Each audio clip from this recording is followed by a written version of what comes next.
Hello everyone, welcome back to my YouTube channel.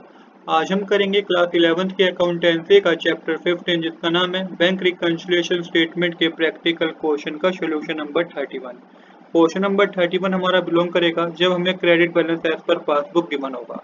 तो यहाँ पे आपको क्या लॉजिक लगाना है कि जब आपको credit balance as per passbook given होगा तो आपको पासबुक के बैलेंस को कैश बुक तक ले जाना है। कहने का मतलब ये है, अगर आपको ट्रांजैक्शन पढ़ के ये पता लगे कि इस पर्टिकुलर ट्रांजैक्शन से कैश बुक का बैलेंस इंक्रीज हो रहा है तो उस पर्टिकुलर अमाउंट को प्लस आइटम में मेंशन कीजिए। अगर आपको ट्रांजैक्शन पढ़ के ये पता चले कि इससे कैश बुक का बैलेंस कम हो रहा है तो उस पर्टिकुलर अमाउंट को माइनस आइटम में मेंशन कीजिए। अब क्वेश्चन हमने ऑलरेडी नोट कर रखा है, तो यहाँ पे हमें 6000 रुपीज जो है क्रेडिट बैलेंस दे रखा है पासबुक का। इस तरीके का फॉर्मेट होगा बैंक रिकंसिलिएशन स्टेटमेंट का। तो सबसे पहले हमें क्या गिवन है, हमें गिवन है on 31 March 2015 your bank passbook show a balance of ₹6000 to your credit. तो यहाँ पे आप लिखेंगे फर्स्ट पॉइंट में credit balance as per passbook और प्लस आइटम में 6000 रुपीज को मेंशन करेंगे। इसके बाद हमें गिवन है before that date you had issued check amounting to rupees 1500 of which check worth 900 only have been presented। तो चेक इशू किया था जो 1500 रुपीज का, जिसमें बैंक में तो ये शो कर रहा है कि 900 रुपीज ही डेबिट हुआ है।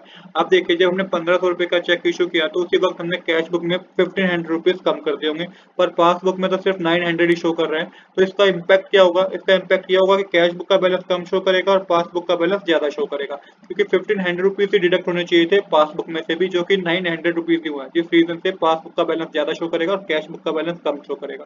तो पासबुक के बैलेंस को कैश बुक पे ले जाना है तो आपको माइनस करना होगा, माइनस का आइटम में पर्टिकुलर अमाउंट को डालना मेंशन करना होगा। तो 1500 माइनस 900 करेंगे तो डिफरेंस आपके पास आएगा 600 का, और 600 को माइनस आइटम में मेंशन कर दीजिए।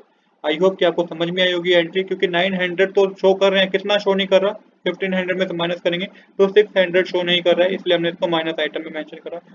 इसके बाद नेक्स्ट ट्रांजैक्शन हमें गिवन है you also deposit cheque worth ₹2000 of which cheque of 800 paid by you into bank on 29 March is not yet credited in the passbook.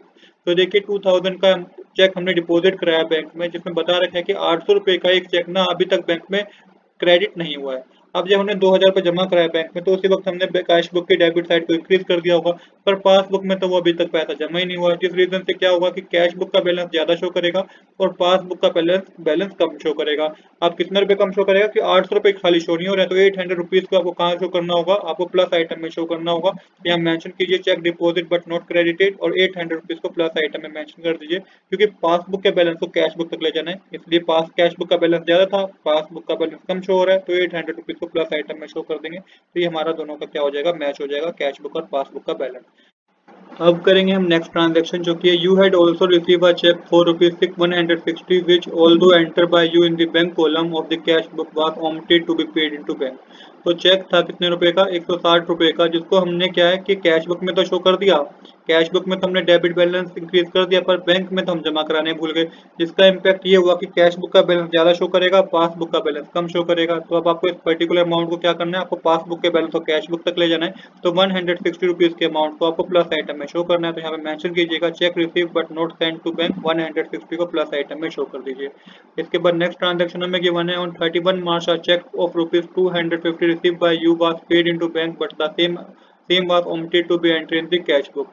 अब 250 रुपीज का एक चेक था जिसको हमने बैंक में डिपॉजिट कराया, बट उसको कैश बुक में नोट करना ही भूल गए हम। तो बैंक में जमा कराया तो बैंक का बैलेंस पासबुक का बैलेंस इंक्रीज हो गया होगा, कैश बुक का बैलेंस कम होगा, तो पासबुक के बैलेंस को कैश बुक में लाना है तो 250 को आपको माइनस करना होगा। मेंशन कीजिएगा cheque send to bank but not recorded in the cash book और 250 को माइनस आइटम में शो कर दीजिए।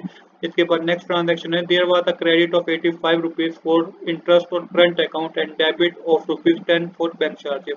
तो देखिए 85 रुपीज का क्रेडिट हुआ है और 10 रुपीज का बैंक चार्जेस है। तो बैंक चार्जेस हैं तो बैंक ने चार्जेस लगाए तो 10 रुपए का अमाउंट पासबुक में कम शो करेगा, मतलब कि कम हो गया होगा, ऑलरेडी अमाउंट डिडक्ट हो गया होगा पासबुक में, पर कैश बुक में हमने इसकी कोई एंट्री नहीं की होगी, जिस रीजन से कैश बुक का बैलेंस ज्यादा शो कर रहा होगा, पासबुक का बैलेंस कम शो कर रहा होगा। तो कैश बुक के बैलेंस को पासबुक के बैलेंस को कैश बुक तक ले जाना है, तो आपको बैंक चार्जेस लिख के 10 रुपीज को प्लस आइटम में शो करना होगा। क्यों करना होगा, क्योंकि कैश बुक का बैलेंस ज्यादा शो कर रहा है और पासबुक का बैलेंस कम शो कर रहा है, तो पासबुक के बैलेंस को कैश बुक पर ले जाने के लिए 10 रुपीज आपको प्लस आइटम में शो करने होंगे। इसके बाद हमें सेम इसी में मेंशन है कि 85 रुपीज़ का इंटरेस्ट भी मिला है जो कि क्रेडिट हुआ है। तो पासबुक में क्रेडिट हुआ है सबसे पहले, तो पासबुक का बैलेंस इंक्रीज हो जाएगा। कैश बुक में अभी तक कुछ नहीं हुआ तो कैश बुक का बैलेंस कम शो करेगा। तो पासबुक के बैलेंस को कैश बुक पे लाने के लिए 85 रुपीज़ को माइनस आइटम में शो करना होगा। इंटरेस्ट अलाउ करके 85 रुपीज़ को माइनस आइटम में शो कर दीजिए। तो यहाँ पे हमारी डेबिट साइड ज़्यादा है, डेबिट साइड को प्लस कर लीजिए। टोटल आपके पास आएगी 6970 रुपीज़। इसमें से 600, 250 और 85 को माइनस करेंगे तो ये आपके पास जो कैलकुलेट होकर आएगा वो debit balance as per cash book आएगा, जो कि अमाउंट होगा आपका 6050 रुपीज़। यहाँ पे हमारी प्लस आइटम और माइनस आइटम दोनों इक्वल आ जाएंगी। तो यही हमें इस क्वेश्चन में करके दिखाना था।